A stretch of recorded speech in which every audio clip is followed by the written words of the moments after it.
Muy buenos días a todos. Bienvenidos a este nuevo episodio del programa Room Service en la Selva Global, que se emite todos los lunes en Radio Cultura. Y como es habitual, trato de explicar, así sea muy brevemente, por qué el programa y de qué se trata, de manera que voy a comentar algunas de las razones que me impulsaron a hacer este programa. En realidad, la culpa fue de Tarzán. De chico no había tele ni internet, pero cada viernes escuchaba por radio sus aventuras en la selva, un tipo que andaba en la jungla, saltando de rama en rama, en pañales y a los gritos, y hablaba con los animales, como con su amiga la mona Chita, también comía, que también comía bananas, y lideraba a las tribus africanas que curiosamente no habían aprendido a hacer alguna de esas cosas antes de que él llegara. Mi ídolo, sin embargo, era Carson, su amigo antropólogo y a la vez su consejero, cocinero, asesor espiritual, cronista y ocasional terapeuta, que no hacía ninguna de las cosas que hacía Tarzán y con toda probabilidad tampoco se alimentaba solo de bananas, lo que le confería cierta madurez y un grado de sabiduría, que se hacían patentes en el hecho de no usar pañales y de no andarse por las ramas. Un Indiana Jones avant la lettre que combinaba el pecado de la gula con el de la lujuria, aderezados ambos con un fuerte ingrediente de curiosidad y con una proclividad a viajar, conocer nuevos lugares y exponerse a diferentes aventuras. Los relatos de mi libro Comida Diario de un Antropólogo Hambriento reflejan con un toque de humor algunas de mis experiencias en esa etapa de mi vida. Pero una noche, durmiendo en una hamaca, sin comer, en medio de la jungla, tuve una especie de epifanía. Tal vez había formas más cómodas de satisfacer mi curiosidad y de explorar y conocer otras culturas. Así fue como me pasé a las relaciones internacionales con la alternativa de explorar el mundo desde hoteles de varias estrellas y con room service. Y así nació este programa, Room Service en la Selva Global, donde se mezcla el análisis de la Semana Internacional con entrevistas a personalidades relevantes del ámbito internacional y con relatos e historias de mis peregrinajes por el mundo. Relatos en los cuales, en todo caso, cualquier parecido con la realidad probablemente no es mera coincidencia ni peca de ser políticamente correcto. Bueno, hecha esta aclaratoria, ahora sí, ya estamos pasados de la hora, ya no es buenos días, viene buenas tardes y en el día de hoy vamos a tener eh, una conferencia que yo di sobre el tema del conflicto Rusia y Ucrania, visto desde la perspectiva de Asia. Esta fue una conferencia que me invitaron a dar en el Comité de Política Exterior de Fuerzas Armadas del Consejo Argentino de Relaciones Internacionales, del que soy consejero. Y debo agradecer muy especialmente a su presidente, el doctor Rosendo Fraga, que además hace unos comentarios al final de mi presentación. Bueno, sin más preámbulos, vamos a la presentación sobre el tema de el conflicto Rusia y Ucrania y las miradas desde Asia, que son las miradas a las que estamos poco acostumbrados o sobre las cuales tenemos poca información.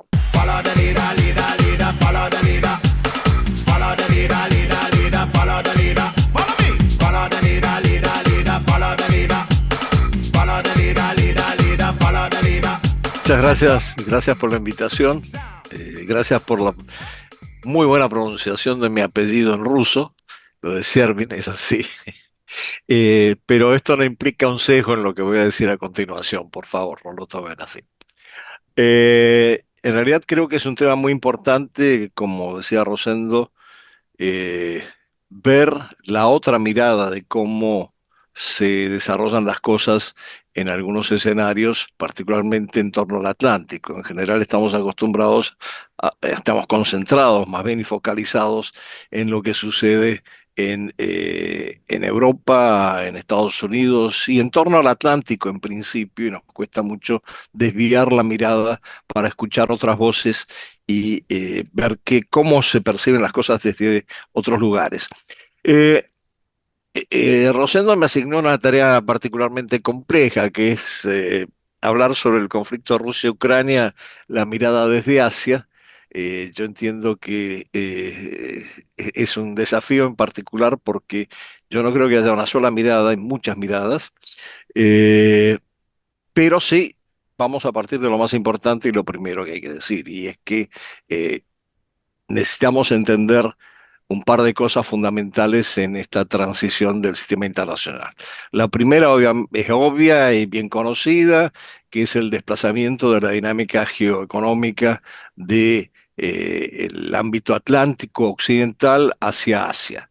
Y de hecho hay algunos autores que hablan muy claramente de el siglo XXI como el siglo asiático.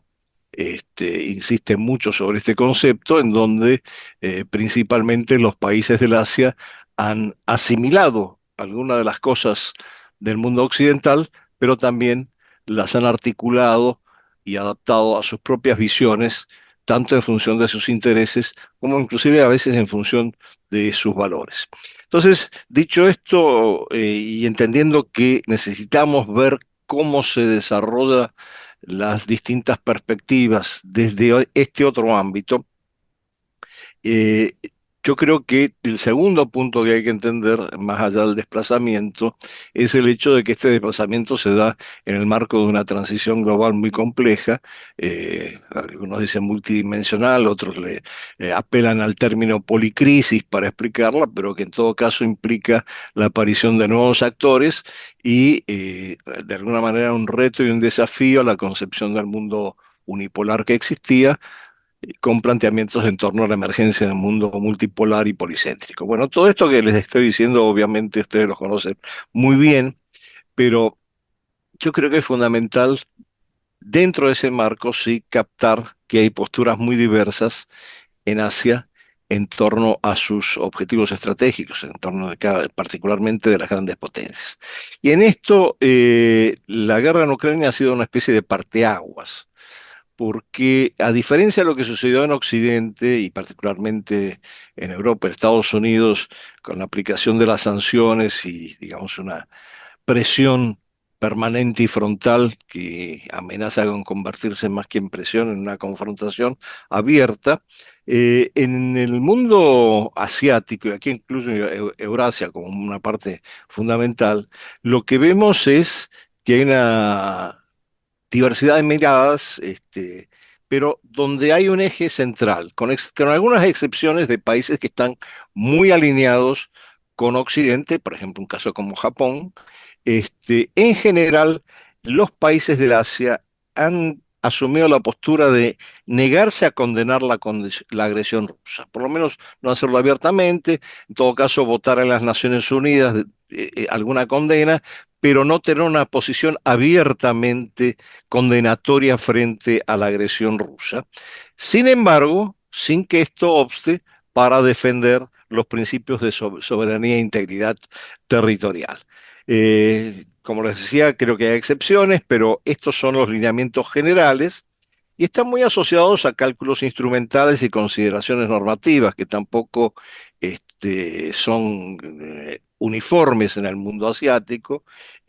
A veces, cuando hablamos del siglo asiático, el siglo XXI como el siglo asiático, pareciera que hay como una percepción uniforme, homogénea desde Asia hacia el resto del mundo. Hay una diversidad de posiciones, pero sí todas giran en torno a otro eje que me parece importante resaltar, que es una concepción de si no estamos pasando a un orden post-occidental.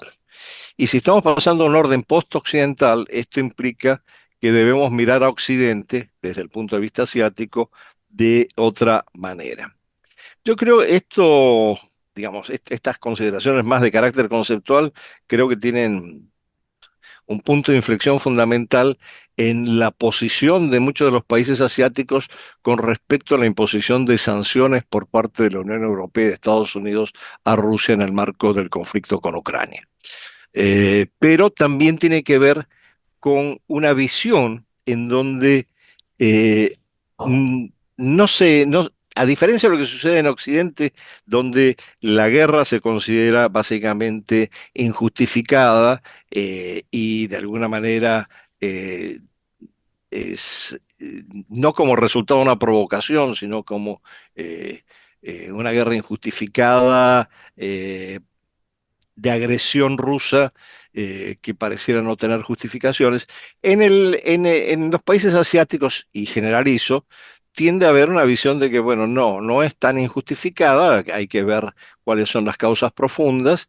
En realidad es injustificada la agresión, pero tiene toda una serie de antecedentes que se vinculan a una percepción interesante en el mundo asiático, que es la idea de provocación y de agravio que ha generado Occidente hacia Asia. Y aquí también varían las posiciones, pero siempre hay como una visión de que Occidente se caracteriza más por su, yo diría, hipocresía y su falta de comprensión a veces con grado de arrogancia frente a Asia en general, históricamente. Entonces, en este marco, como digo, muchos países se niegan rotundamente a condenar la invasión de Rusia a Ucrania.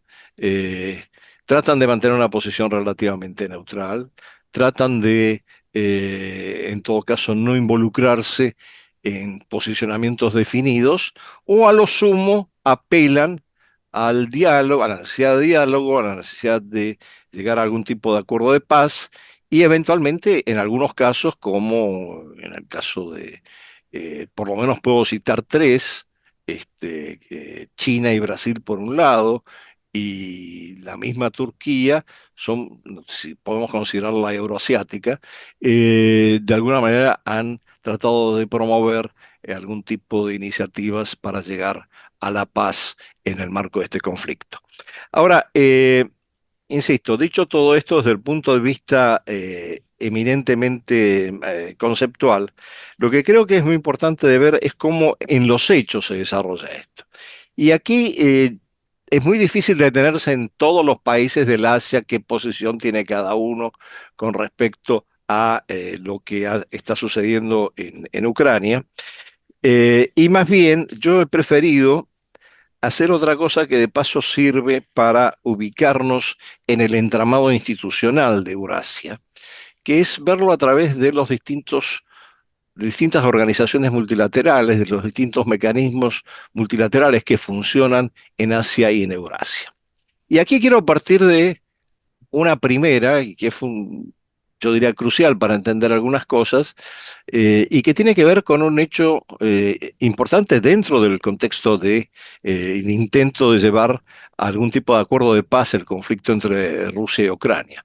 Y es que por primera vez el presidente Putin reconoce la importancia del plan de paz que propone Trump, eh, todavía sin formularlo en los 28 puntos, pero sí considerándolo como una base para avanzar para algún tipo de acuerdo de paz.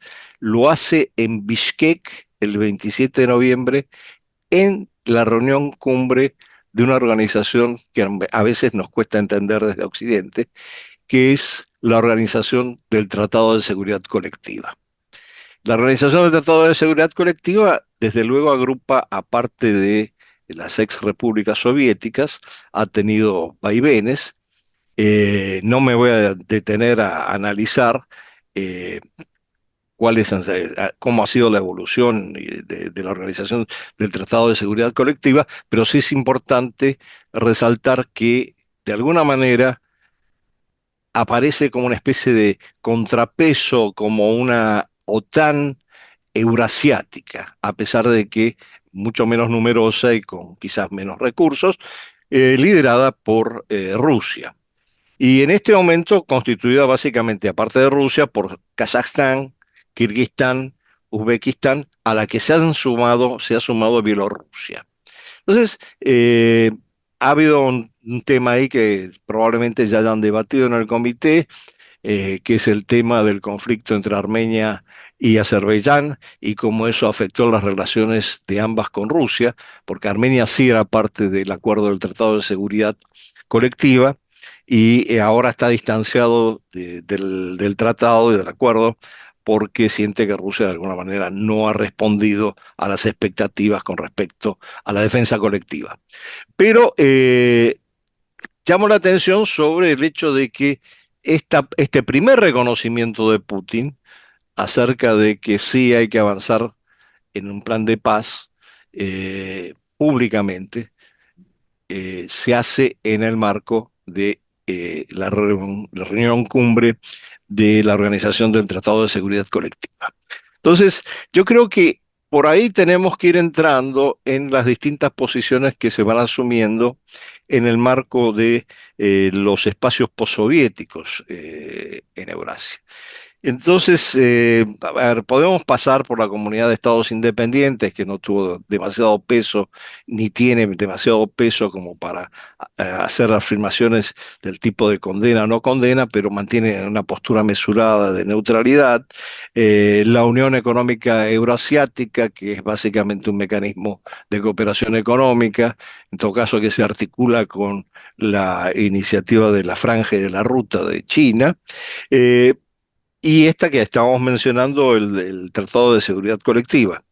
Pero yo creo que dentro de estas, más allá de estas organizaciones que sí remiten al espacio postsoviético, hay una organización extremadamente poderosa, que hemos visto una cumbre hace un mes y medio en Tianjin, en China, que es la Organización de Cooperación de Shanghái. Y la Organización de Cooperación de Shanghái agrupa a una cantidad de países que también tienen posturas matizadas y quizás distintas con respecto hasta qué punto condenan o no condenan la invasión rusa en Ucrania, hasta qué punto consideran legítimos algunos de los planteamientos de Rusia y hasta qué punto no se alinean con Occidente y tienden a mantener sus vínculos con Rusia, la Federación Rusa. Y esto es particularmente importante en el marco de las sanciones, porque lo que ha permitido a Rusia, a la economía rusa, de alguna manera sostenerse, ha sido justamente este vuelco de Rusia desde su mirada hacia Europa, hacia la Casa Grande, donde iban a entrar, a esta mirada más orientada hacia Eurasia y a la creación, el desarrollo de la Organización de Cooperación de Shanghái como un ámbito muy importante, donde además recordemos que participan. Primero que fue fundada por China y por Rusia y los dos idiomas oficiales son el chino y el ruso, el mandarín y el ruso. Segundo, que ha entrado la India y Pakistán, han entrado en su momento, y recientemente ha entrado Irán como miembro de esta organización, y además hay una miríada de socios y miembros observadores que están fundamentalmente en el ámbito asiático.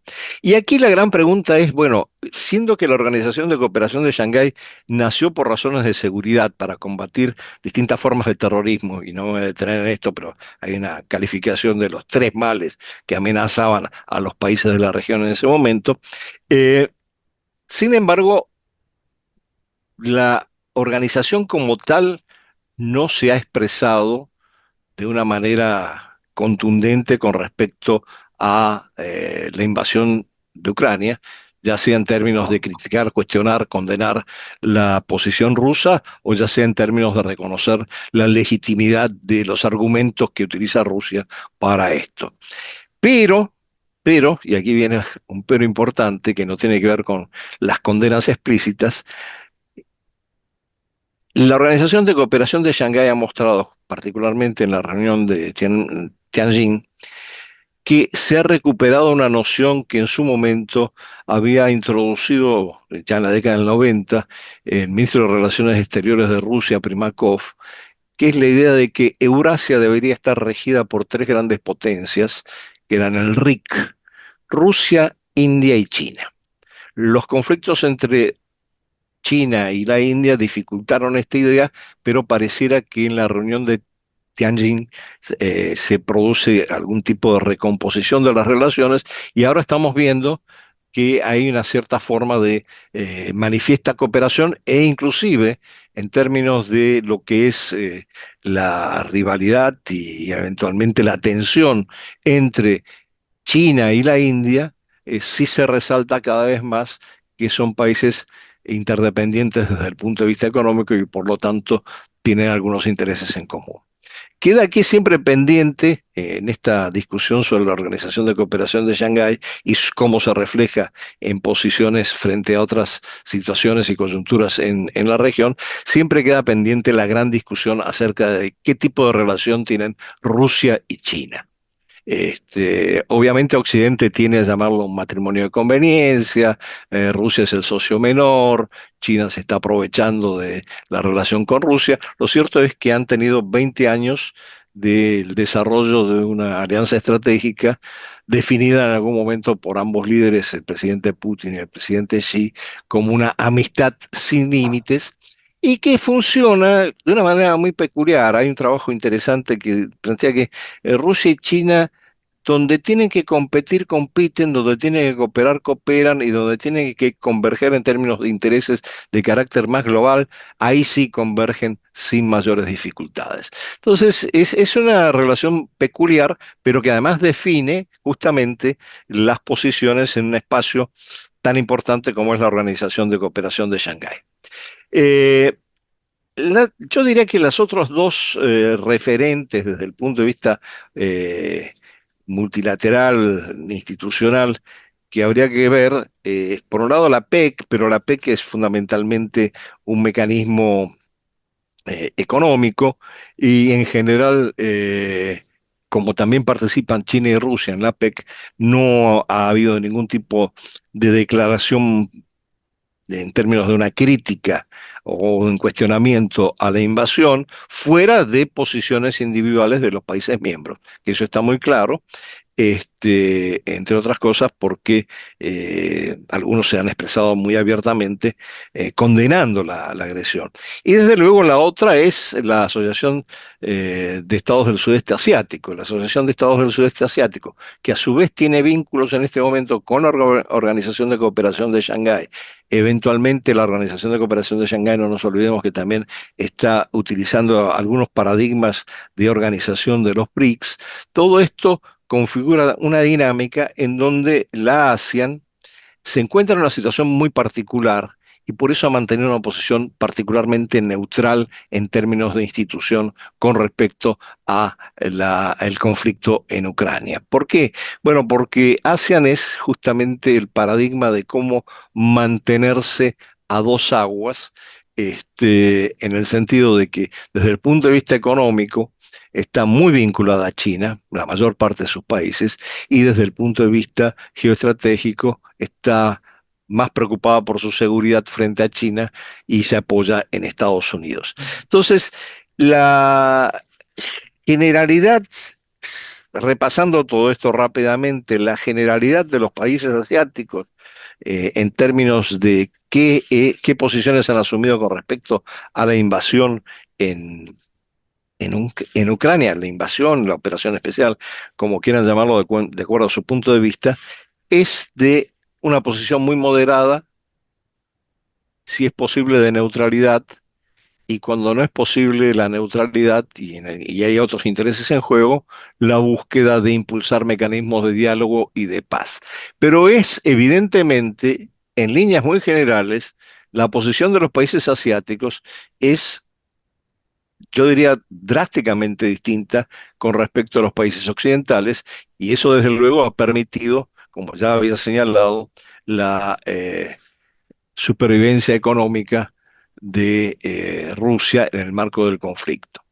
Eh, yo creo que cerraría esta presentación con, también con un hecho muy importante. El día de hoy llega en su 10ª visita el presidente, ya llegó, presidente Putin a la India, a pesar de todas las presiones existentes y de las sanciones impuestas desde el punto de vista tarifario a la India y China por parte de Estados Unidos por su comercio en términos de compra de combustibles a Rusia, llega a la India en visita de Estado el presidente Putin, con lo cual sí se produce un vuelco importante en términos de cómo venían las presiones de Estados Unidos del incremento de las tarifas sobre las importaciones de la India, la presión por impedir que se siga comerciando, se siga comprando combustibles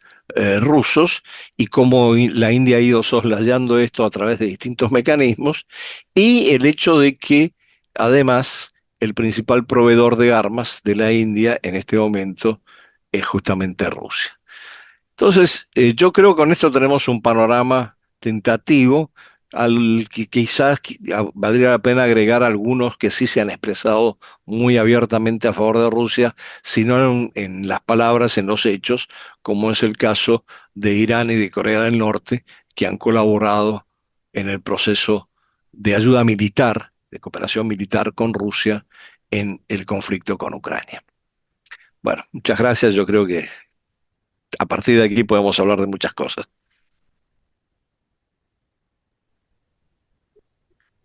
Muchas gracias. Doctor, no tenemos aún preguntas en el chat. Ahí acaba de ingresar una, Ujú. de Oscar Armanelli. ¿El accionar de estas organizaciones regionales sigue legitimando indirectamente la idea de las esferas de influencia?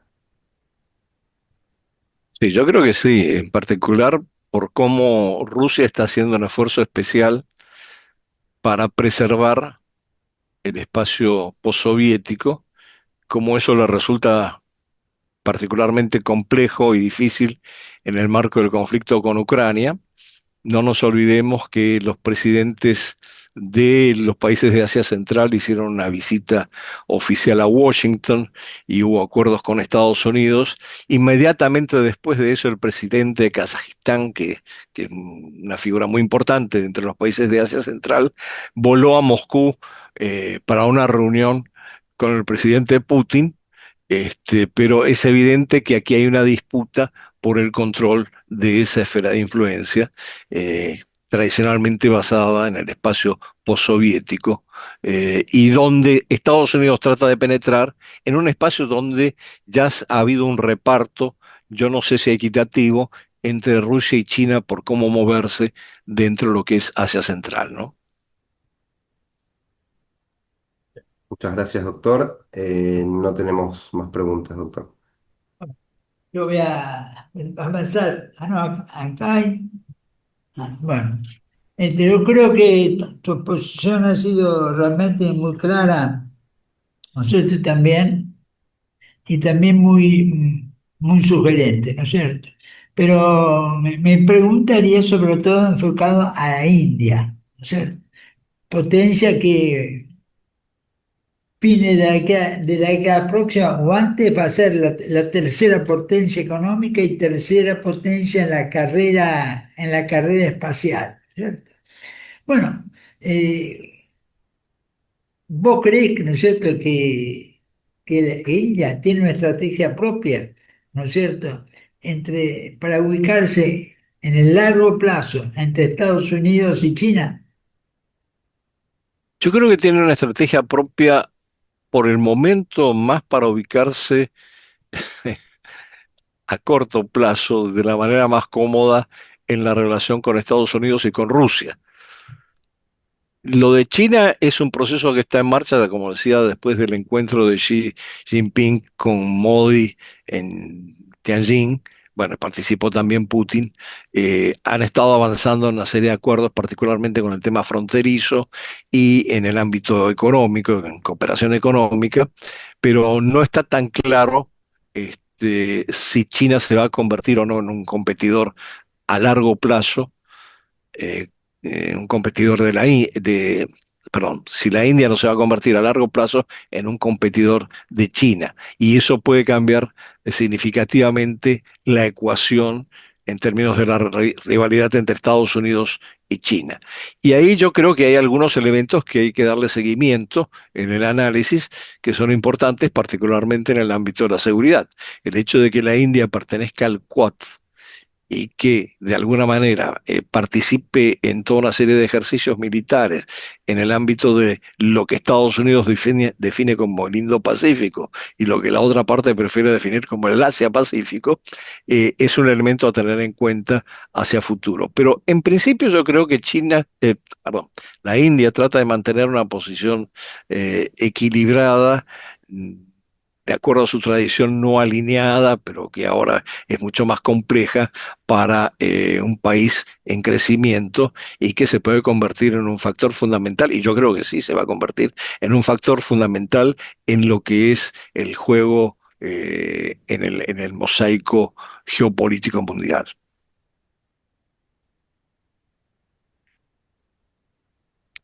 Acá un comentario de Ezequiel Emanuel, ¿no es cierto? Dice, Lo leo si quiere, doctor. Sí, por sí, favor.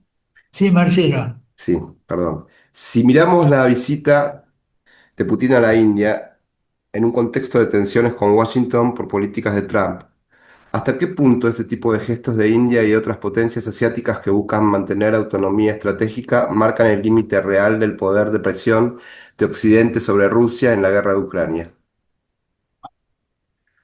Y yo creo que sí marcan una limitación en cuanto a la capacidad de Occidente de presionar a los que se han convertido en socios, de hecho, de Rusia en el ámbito euroasiático en particular y asiático en general.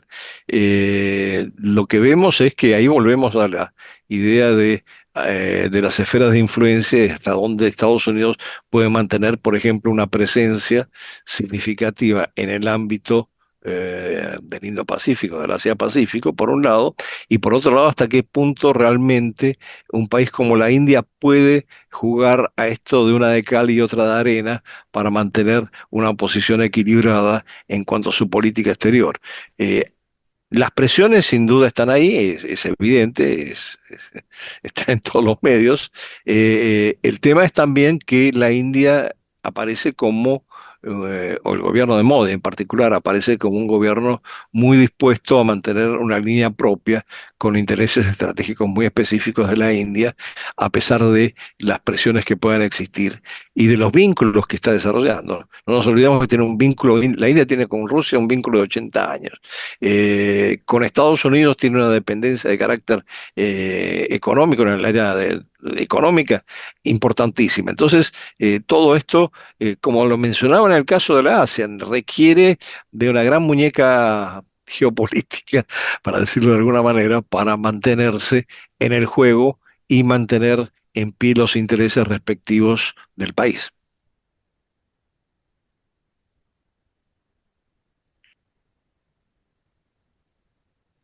Muchas gracias, doctor. No, Bueno, no, quería preguntarle a Andrés, el rol de Turquía, específicamente, ¿no es cierto? Aparece un rol creciente, una capacidad militar muy por encima de su volumen económico y ejerciendo una influencia desde el área central hasta el Líbano, yo diría, ¿no es cierto? Creo que es un país que ha alcanzado sí, un rol de potencia intermedia militar, estratégico, sin serlo en lo económico. ¿Cómo ves el tema de Turquía?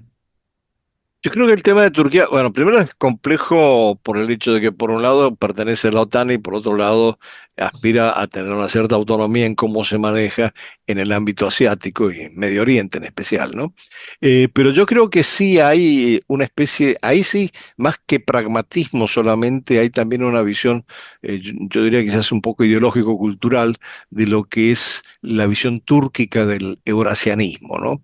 De que Turquía tiene que proyectarse hacia los pueblos túrquicos y de alguna manera esa es su esfera de influencia en donde Turquía tiene que estar presente. No es fácil para un país que, digamos, está en una situación más bien intermedia en la escala, en el ranking de potencias en el mundo, pero creo que el esfuerzo de Erdogan apunta justamente a eso.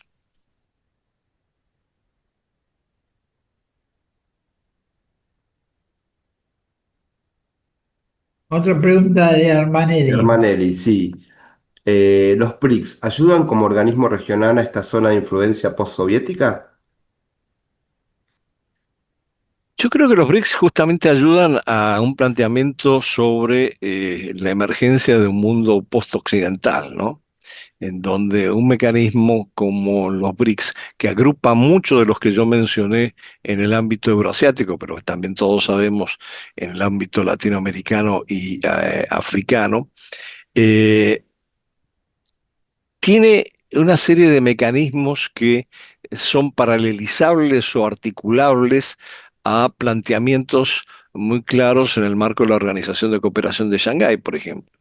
Es decir, todo el tema del intercambio en divisas nacionales, la desdolarización, la búsqueda de un mecanismo sustitutivo del SWIFT, la manera de pagar por las importaciones y exportaciones entre los países y un banco de desarrollo, como recién acaba de fundar, por cierto, la Organización de Cooperación de Shanghái, son todos mecanismos que apuntan a decir, es decir, no tiene una posición antioccidental necesariamente, tampoco la Organización de Cooperación de Shanghái la tiene como una posición marcada, pero sí tiene una posición de que, bueno, estamos en una transición muy compleja del sistema internacional, necesitamos nuevos mecanismos en donde nos incorporen y no estemos excluidos para la toma de decisiones y el establecimiento de la regla de juego, y en ese contexto, desde luego, necesitamos que los BRICS tengan algún tipo de peso en cómo se va formulando la nueva gobernanza global, especialmente en el ámbito financiero y económico, que es una gran preocupación. Entonces, es muy interesante cuando uno empieza a analizar ya más en detalle y haciendo investigación la documentación, cómo el modelo de BRICS se transmite la Organización de Cooperación de Shanghái, por lo menos en lo que se refiere, cuando hablamos de BRICS Plus, bueno, esta vez Shanghái inventó también, hacemos Shanghái Plus. Nuevo Banco de Desarrollo de los BRICS, Shanghái también acaba de establecer un banco de desarrollo. Y así sucesivamente, inclusive en términos de los patrones de cómo participan los distintos miembros desde el punto de vista institucional. Ahí hay una especie de interfertilización muy, muy interesante que nosotros nuevamente desde Occidente tendemos a subestimar o a no ver en toda su complejidad, pero que desde luego permite generar algún tipo de alternativas, no necesariamente, insisto, antioccidentales, porque hay posiciones variadas en el marco de esta transición que estamos viviendo. Eh, yo creo que se requiere, sí, de un análisis. Hay algunos investigadores que han trabajado sobre este tema, pero sí se requiere un análisis más profundo de esta interfertilización, porque es la interfertilización de mecanismos alternativos, entre otras cosas, al sistema de Bretton Woods, a la gobernanza global, al estilo liberal que ha existido hasta este momento en el mundo unipolar. Entonces, ahí es donde hay que ver cómo se nutren mutuamente estas dos organizaciones.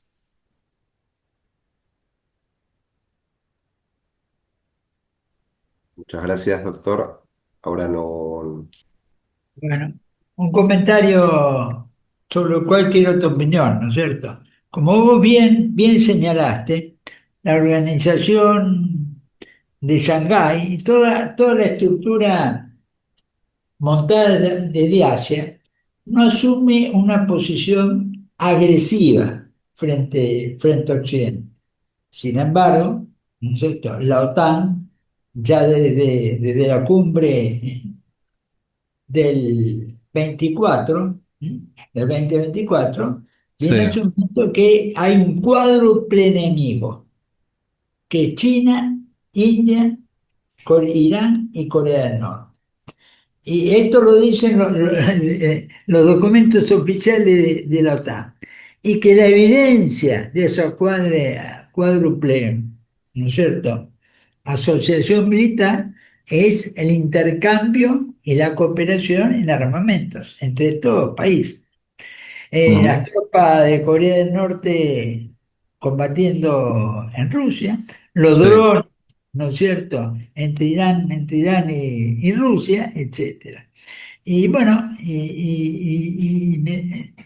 ¿qué es lo que yo veo? ¿No es cierto? Y me interesa tu opinión. Occidente está asumiendo como que Asia, porque se incorporó India en alguna medida, estoy comparando Asia a la Rusia y Eurasia, está en una actitud mucho más hostil Europa, me parece, y Estados Unidos, que la que tiene, ¿no es cierto?, Asia, que como vos dijiste, podemos caracterizarlo como neutral o independiente. Sí, yo diría que además en general los países asiáticos en general tienden a moverse en el campo diplomático de una manera mucho más prudente, mucho más cautelosa. Yo creo que el modelo por excelencia en eso es la misma China, porque China no hace declaraciones agresivas, rimbombantes, sino que va construyendo sus propios caminos progresivamente, contando siempre que tiene el tiempo a su favor. Y eso sí es importante, cosa que no sucede en Occidente. En Occidente siempre hay una tendencia a una reacción inmediata y desde luego hay una diferencia muy marcada, a mi manera de ver, en el grado de agresividad o de hostilidad entre cómo se manejan estas organizaciones en el ámbito asiático y euroasiático y cómo se maneja, por ejemplo, la OTAN. No solo la OTAN, sino la Unión Europea misma, que ahora Ursula von der Leyen quiere a toda costa aprobar nueva ayuda militar, ¿no? Conseguir fondos para aprobar nueva ayuda militar, específicamente.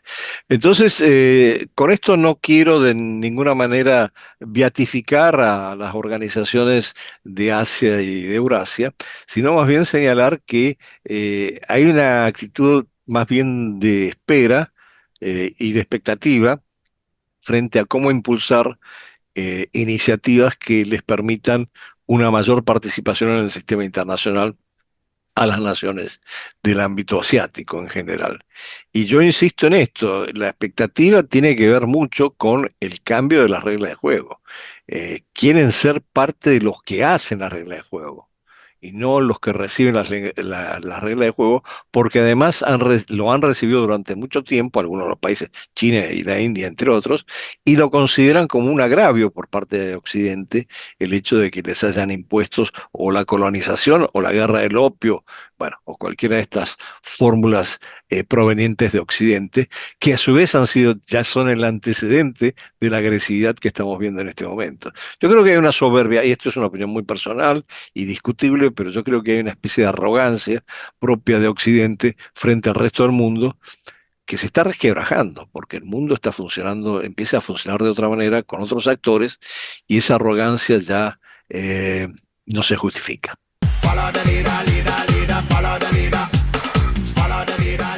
Bueno, mucho de lo conversado en la presentación en el Consejo Argentino de Relaciones Internacionales se ha ido reflejando en algunos de los hechos relevantes de esta semana en el ámbito internacional. Y ahora sí, entrando de lleno en la sección de la otra mirada, quizás lo primero y más importante a resaltar es que la administración Trump ha aprobado una nueva estrategia de seguridad nacional y que esta tiene varios elementos distintivos que es importante subrayar.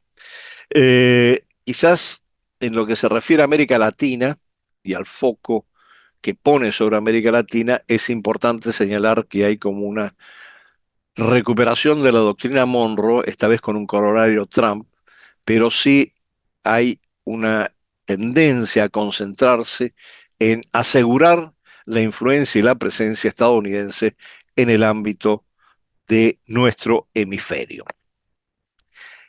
En este sentido, el otro punto destacable, y hay que tener en cuenta en este documento, desde luego hay toda una serie de cosas muy relevantes porque hay un cambio fundamental con respecto a lo que fue la estrategia de seguridad nacional planteada en el primer periodo de la presidencia de Trump.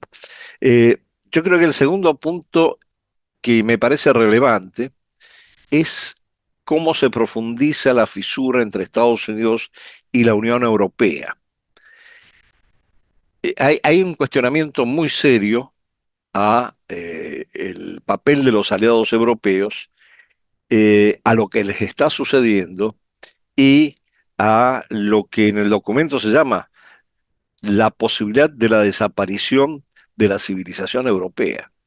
Y esto tiene mucho que ver con las desavenencias que se están produciendo entre los aliados europeos y Estados Unidos en relación a la guerra de Ucrania y en relación también a algunos temas comerciales.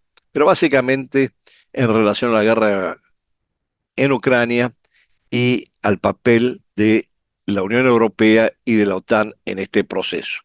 Entonces, yo creo que este es un primer gran elemento, perdón, un segundo gran elemento que hay que resaltar. Hay otros, como decía, que no son menores, pero vamos a quedarnos en esto dado que estamos limitados de tiempo, porque el énfasis en el hemisferio viene vinculado a otro de los procesos de esta semana que no se puede perder de vista, y es cómo se está produciendo una tensión creciente entre Estados Unidos y el gobierno de Maduro de Venezuela. Ha habido presuntamente ha habido una conversación telefónica entre Trump y Maduro que no ha tenido buenos resultados, no ha llegado a ninguna conclusión. La tensión se incrementa por la presencia militar naval de Estados Unidos y el bombardeo de algunos peñeros alegando que son parte de la red de narcotráfico, pero yo creo que quizás lo más importante a resaltar es que las conversaciones entre los dos mandatarios no llevaron a nada, la tensión sigue creciendo, hay una amenaza abiertamente explicada, explicitada, de que Estados Unidos puede llegar a atacar ciertos puntos del territorio venezolano, y todo esto, desde luego, se combina con una percepción de que este movimiento hacia Venezuela va en función del interés petrolero de Estados Unidos, de tener justamente, de acceder a esa gran reserva de petróleo que tiene Venezuela. Eh, Sin embargo, quizás el objetivo más importante no es esto, sino un cambio de régimen para reasegurar lo que justamente se plantea en la nueva doctrina de seguridad estratégica de Estados Unidos, es decir, el control del hemisferio. Digo esto porque además hay que tener en cuenta que Estados Unidos está produciendo suficiente petróleo y eventualmente podría negociar, si fuera el tema petrolero el tema más importante, algún tipo de acuerdos con Venezuela, como lo hizo en su momento, autorizando a Chevron a explotar y exportar parte del crudo venezolano. Pero esto ya veremos cómo se desarrolla más adelante. Ya les digo, en términos de la tensión creciente, yo creo que el objetivo principal es un cambio de régimen. Parte de la conversación fue una negociación, de la conversación entre los dos mandatarios fue una negociación que no se concretó en términos de la inmunidad que podría lograr Maduro y algunos de sus allegados. Y aquí viene otro elemento que puede ser desencadenante, en todo caso se ve como un elemento desencadenante en la situación de confrontación entre Estados Unidos y Venezuela, y es que María Corina Machado, la opositora más relevante, digamos, en este momento al régimen de Maduro, que ha recibido el Premio Nobel de la Paz, está en la clandestinidad en Venezuela y tendría que salir, si no me equivoco, en el día de hoy, para recibir el premio en Noruega, lo cual puede cambiar muchas ecuaciones políticas en términos de cómo quedaría su capital político dentro de Venezuela y fuera de Venezuela. En todo caso, el régimen venezolano sí ha arreciado en sus amenazas a muchísimos opositores fuera, y entre esta situación hay que incluir la muerte de un opositor dentro de la cárcel del Helicoide, supuestamente por un infarto, y- pero sin confirmación fehaciente de que así sea. Y yo diría que a este panorama habría que agregar que ya como se mencionaba en la entrevista, hay dos elementos interesantes en el plano internacional a tener en cuenta. Primero, la visita de Putin a la India fue recibido con todos los honores y de alguna manera esto apunta a que la India va a continuar comprando petróleo ruso. Es el segundo comprador de combustibles rusos después de China. Debo recordarles que el tercero y el cuarto son Europa y Turquía, y Europa sigue comprando eh, petróleo y combustibles rusos, gas y combustibles rusos. Pero lo importante es que la visita de Putin a la India revalida el vínculo entre los dos países y de alguna manera cuestiona las presiones que se han puesto sobre la India para cortar la compra de crudo de Rusia. Veremos cómo esta situación evoluciona. Recuerden que el presidente Trump amenazó con las tarifas del 50% para la India si no dejaba de comprar crudo ruso.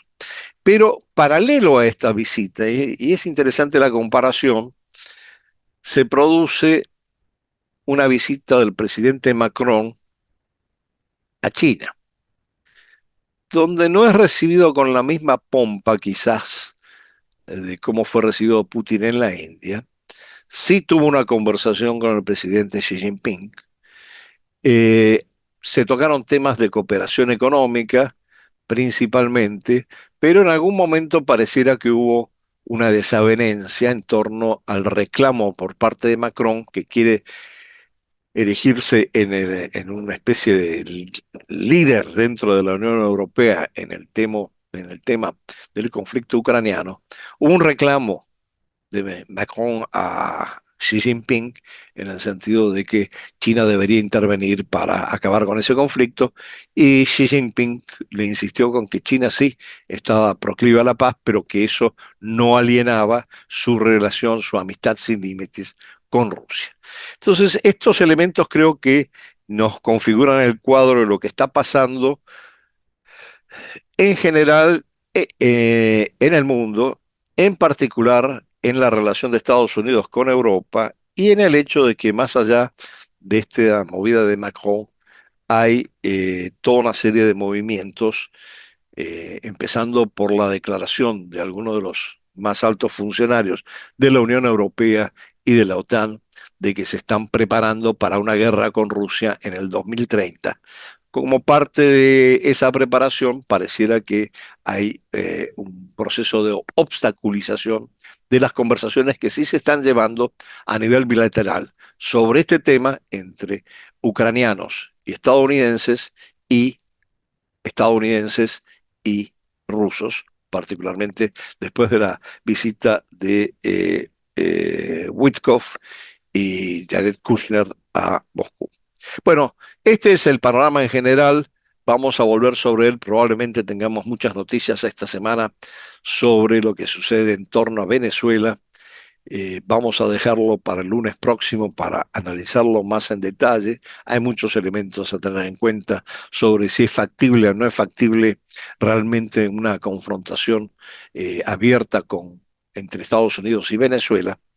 Y por el día de hoy vamos a acabar con la parte de del análisis de las relaciones internacionales y vamos a pasar al cerrar el episodio con un cuento que está anunciado y que se titula El viajero que vino del enojo y que les voy a leer a continuación. Mi primer recuerdo de Bogotá, pese a su habitual clima lluvioso y frío, fue de un día esplendoroso. Volaba desde Quito a Caracas con escala larga en Bogotá. Volaba casi sin plata, apenas lo suficiente para pagar el taxi con el que llegar del aeropuerto a casa. Volaba además con una carga de enojo contenido y otra de resaca sin precedentes y sin superar. El enojo venía arrastrándose desde antes, desde Perú, donde pasamos unos días juntos con mi primera esposa y donde todo había ido mal. Ella regresó furibunda a Buenos Aires y yo huí con anticipación y en autobús a Riobamba, donde me había invitado un amigo. En Perú habíamos recorrido mucho con mi mujer de entonces y nos habíamos peleado mucho más. Nuestro matrimonio ya comenzaba a escorar con destino incierto. El recuerdo de la estadía en Riobamba, a pesar de la hospitalidad de la familia de mi amigo, quedaba como un recuerdo nebuloso donde se mezclaban borracheras y chuchaquis, término ecuatoriano para la resaca, y algunas comilonas, pero casi nada más. En Quito estuve unas horas, solo me acuerdo de la cárcel y de los presos que pedían a través de las ventanas con rejas comida o dinero, y tomé mi vuelo de regreso irritable y lleno de pensamientos rencorosos y desagradables. En el avión me tocó viajar al lado de un señor de mediana edad que resultó ser, para colmo, un militar.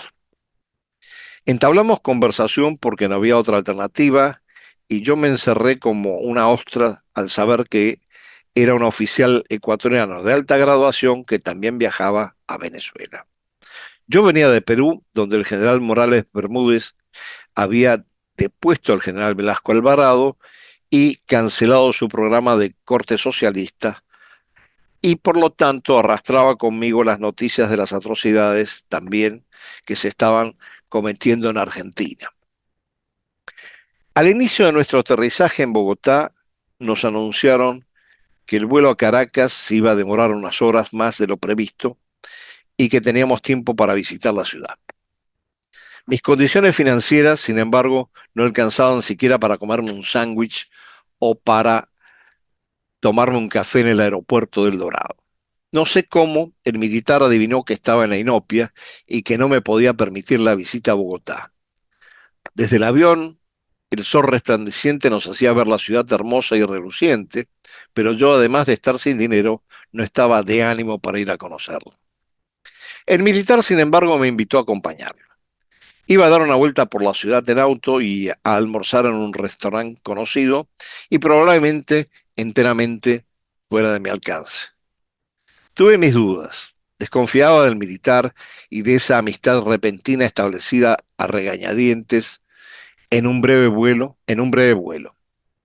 Insistió con la invitación y opté por correr el riesgo y aceptarlo para no aburrirme durante horas en el aeropuerto, pese a que el trato con un militar en aquellos años y viniendo de la Argentina para mí era bastante dificultoso, por no decir un anatema. El coronel, resultó que ese era su grado, contrató un auto con chofer y nos fuimos a recorrer Bogotá. A la luz del sol, con el cerro de Monserrate de fondo, era sin duda una bella ciudad que en aquella época todavía no tenía el tráfico infernal que tiene ahora. Dimos unas vueltas y finalmente recaramos en el restaurante Casa Vieja frente al Hotel Tequendama. Estaba espantado de entrar al restaurante porque ni remotamente podía pagar los precios de un lugar de esa categoría. Nos guiaron a una mesa y por primera vez en mi vida probé y engullí con fruición el ajiaco bogotano. El militar pidió vino chileno y comenzó a indagar por qué estaba viajando y por qué vivía en Caracas. El interrogatorio, a pesar de ser amable, me hizo erizarme.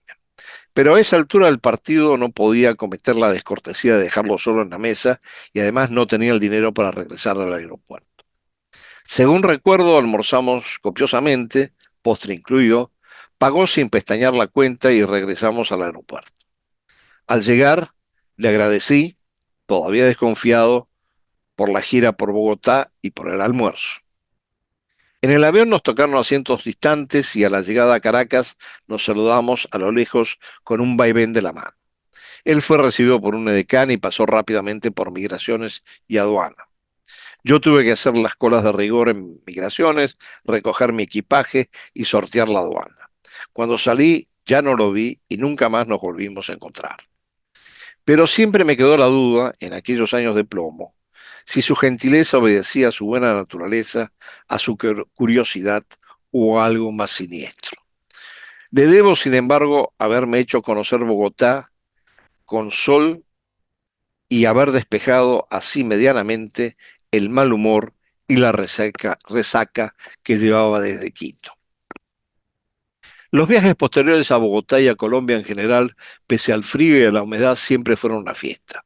Descubrí maravillosos lugares de salsa, el goce pagano entre ellos, que con su nombre lo dice todo, Me enamoré 2 veces sin ninguna reciprocidad.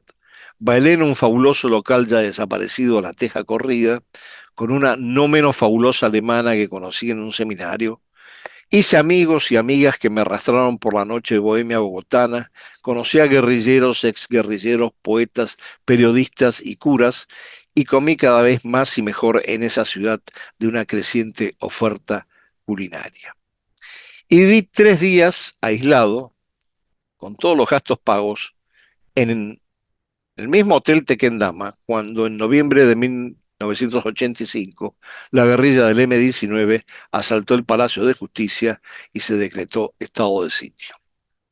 Pero nunca me tocó un día de sol como aquel, el de mi primer visita a Bogotá, la que entablé, para mi propia sorpresa, una amistad relámpago con un militar. Bueno, muchísimas gracias por escuchar este episodio de Room Service en la Selva Global. Confío en que nos volvamos a ver el próximo lunes tratando algunos de los temas ya mencionados en este programa, quizás con algún invitado especial. Y les deseo una buena semana, de manera que podamos llegar con cierto grado de estabilidad mental, a pesar de todo lo que acontece en el mundo, a el episodio del próximo lunes. Que tengan todos muy buenas tardes y buena semana.